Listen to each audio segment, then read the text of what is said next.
I played Bow of Badon. We are going to analyze a couple of corrupted dungeon fights first, and then we'll go into the mists. I'll share with you what I learned from my mistakes or mistakes of my enemies. Badon E can no longer be reflected, and kiting builds have finally become more viable again in the mists. That is, of course, if you actually do the kiting. Not like what you see on screen right now. Here we both used our E's, and for some reason I am the one chasing him, forcing him into a melee brawl. This is a big mistake. My brain is used to being the catcher, I guess, but it will get better, I will see.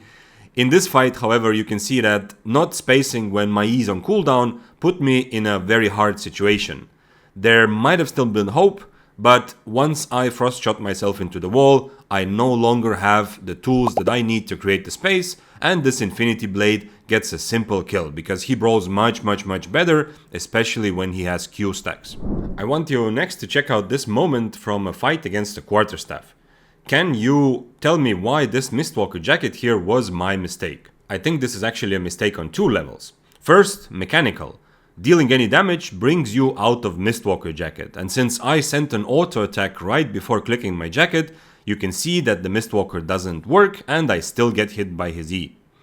But this was also wrong on tactical level, because I should use my soldier helmet for his first E, as it has a shorter cooldown. I could block his first E with my soldier helmet, his second E with my Mistwalker jacket, and third E once again with soldier helmet. You can probably once again notice that in this fight I do not prioritize spacing enough and don't really use my range advantage. But it's okay, my melee weapon brain is slowly learning and getting better. By the way, you know what I realized when I was playing Bow of Badon? You know the concept of ego peaking in FPS games? When you peak an angle to pretty much just prove that you're a better player, even when you know it's a mistake. Well, I think in Albion I have a problem with ego brawling. Hopefully not just me, but I constantly feel the urge to just, turn around and brawl just to show my enemy that I'm not afraid, even when it's obviously a mistake for the specific build that I'm playing. In this fight against the Daybreaker, you can see that I'm getting more used to spacing. It's his job to catch me, and I'm not going to help him with that. Changing my Q to Q2 also helps quite a bit. He doesn't use his E just to purge my Inferno because he needs it to catch me later. That is a correct decision, but the weakness of Daybreaker using E from far is that it's easier to dodge or react to, and Soldier Helmet is a pretty good counter. I keep telling myself, you're a kiter, and force myself to create space in the fight while we both wait for his boots to be ready again, while I'm shooting my Qs from far. Once he gets on top of me, I fight him for a couple seconds, making sure that first of all his boots are over, and secondly that I try to hit him with my frost shot, and after I do that, he makes a bit of a mistake by not using his E. He delays his E just long enough for my soldier helmet to be ready again, which, as we saw before, is a pretty good counter to Daybreaker. If he used his E a bit earlier, he would have hit me. And as you can see that even though I blocked both of his E's, the fight is very close, because he is a much stronger brawler. But I'm getting better at spacing. One more quick corrupted dungeon and then we will look at mists. In this matchup against the Great Frost, it's quite unclear which one of us has the advantage from range. Our Qs have the exact same range, but mine are much easier to hit. However, he has W Frostlance, which deals a ton of damage from very far.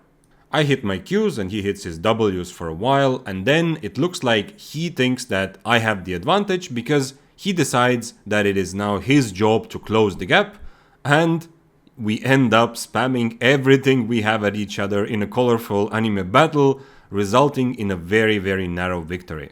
Good thing that the Bow of Badon E can no longer be reflected, otherwise his Hunterhood would have absolutely destroyed me here. Let's go into the mists now and see how well my fights go over there. My first fight in the mists isn't really even a fight. My opponent just uses his E on me and then instantly decides to full disengage for some reason.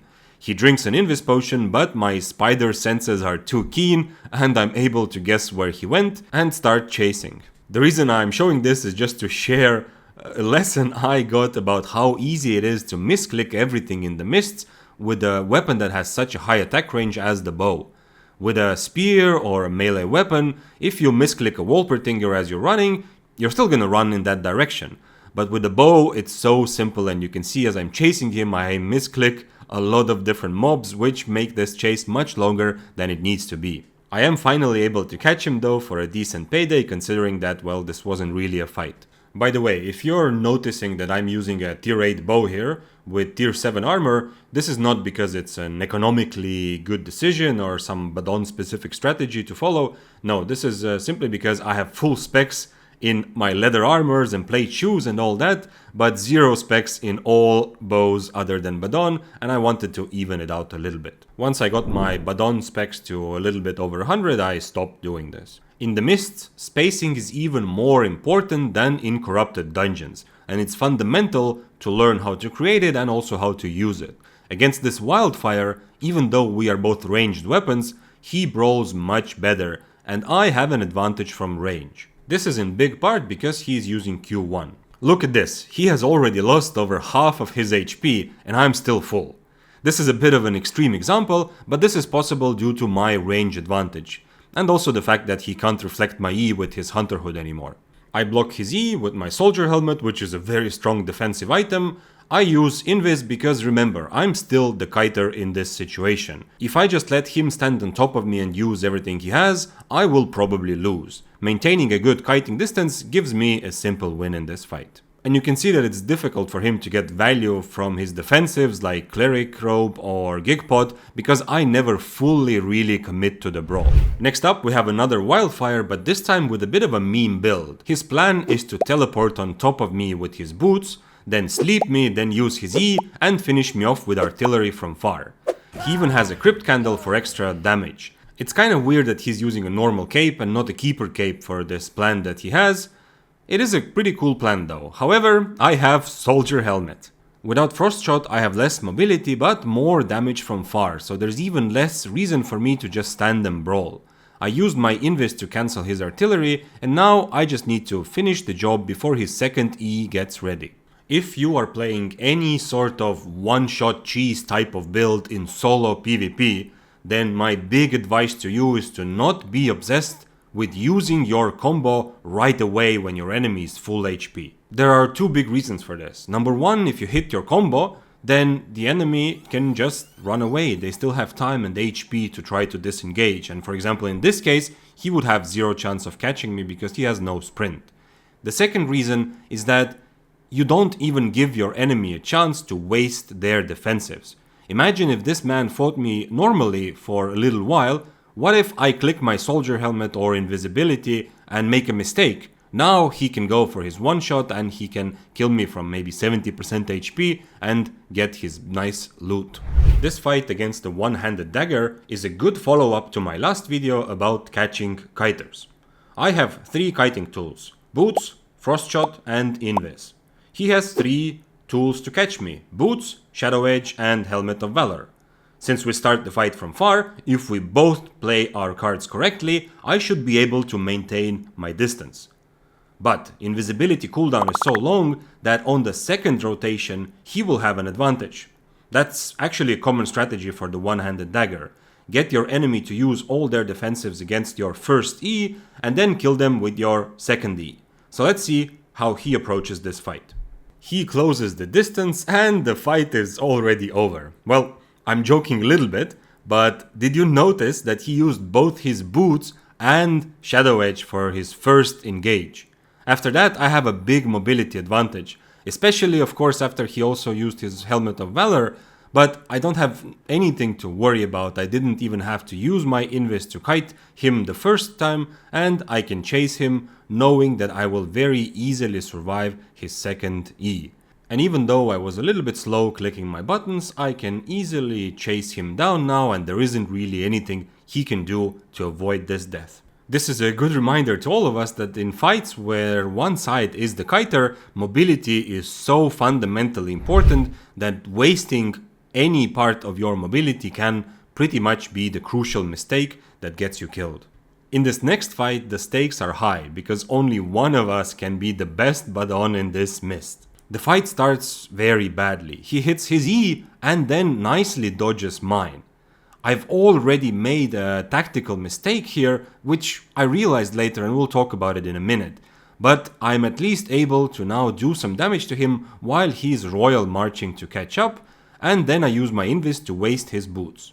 When he's the one doing the chasing, I have a bit of an advantage, and this time it's him who misses his E. After this, I make a bit of a mistake by holding on to my E for very long. I want to make sure that I hit it, but as a result, I give him time for his Guardian Helmet to be ready again.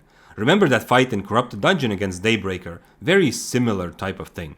Guardian Helmet is so good against Bow of Badon E that I really should have used its downtime better. After he hits his E, I use my Soldier Helmet, and notice now that this fight started 55 seconds ago, and this is the first time that I used my helmet. As he's chasing me, I make my final mistake, which is using invisibility, which was my only way to waste his boots and potentially get away for a reset. Now that I have no invis, I have no way to disengage, and he gets a well-deserved kill while using his Guardian Helmet for a third time this fight. Missing spells is and will always be an inevitable part of the game, and that's a good thing. But the big tactical lesson that I got from this fight is using my helmet.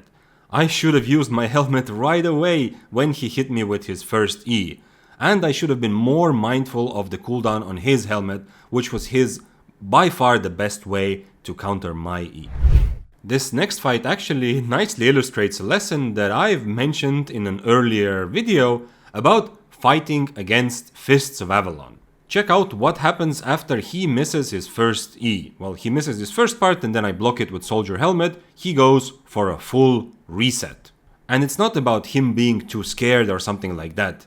It doesn't make sense for him to stay and force a bad fight. He's on Omelette. He's one tier lower than me, and manning up for a brawl would be almost a suicide for him. However, we meet again in the same mist a little bit later, and look at what happens now when he actually does hit his first E combo. He has an HP advantage and he decides to stick around. I've talked about this before, and this situation is a nice illustration.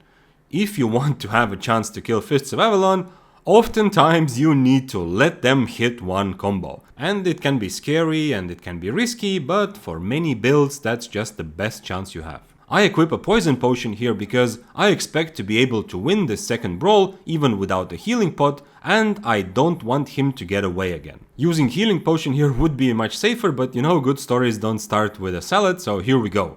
This time I use my helmet, and his damage is not enough to threaten me against Throw Snapper and Martlock Cape, so the bait works and I get a kill. Against this Spider-Man Life Curse player, I decide that hitting spells is overrated and he gets a very good start. This fight once again showcases that even among ranged weapons, the bows are the rangiest. Although I do not necessarily need to be the kiter in this matchup, it is very important that I do not let him constantly keep 4 curse stacks on me. Easiest way to lose to any curse staff is to not pay attention to stacks. This combined with my long range Q and W means that once again I am the one responsible for creating and maintaining space, and he is the one who has to catch me. I use Invis to lose stacks at the beginning, and the second time he gets 4 stacks on me I use my boots to create enough space for them to time out. He has a Purge on his E and a Spider-Man helmet, so he has the tools to catch me and he's using them pretty well. The Soldier Helmet would have been more valuable when I have 4 stacks on me, but it's okay. However, I run into a Panther and I use Invis to avoid getting hit by the bleed. This is really not ideal because I needed this kiting tool to fight, but luckily he misses his E and also aggroes the same Panther, so he decides to now start kiting away, waiting for his cooldowns to be ready again. Chasing him so aggressively here is quite a big and common mistake. I do not have my main kiting tools, so I don't have any way to get rid of the stacks or create the distance. He will turn when his Inferno is ready, and I am very unlikely to be able to win this brawl. However, he only gets 2 stacks of curse on me before the Undead Cape procs, which means that I'm able to disengage and reset this fight.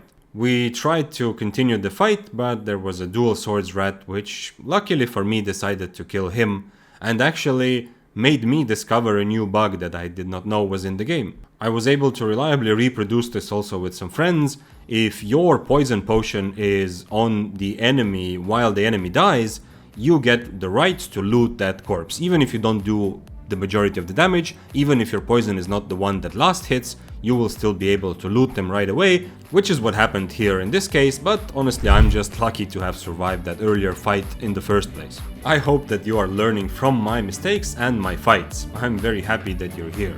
And remember, if you get attacked by a bully prowling staff in an abbey, if no one else can help, and if you can find him, maybe you can hire the Daybreaker Man.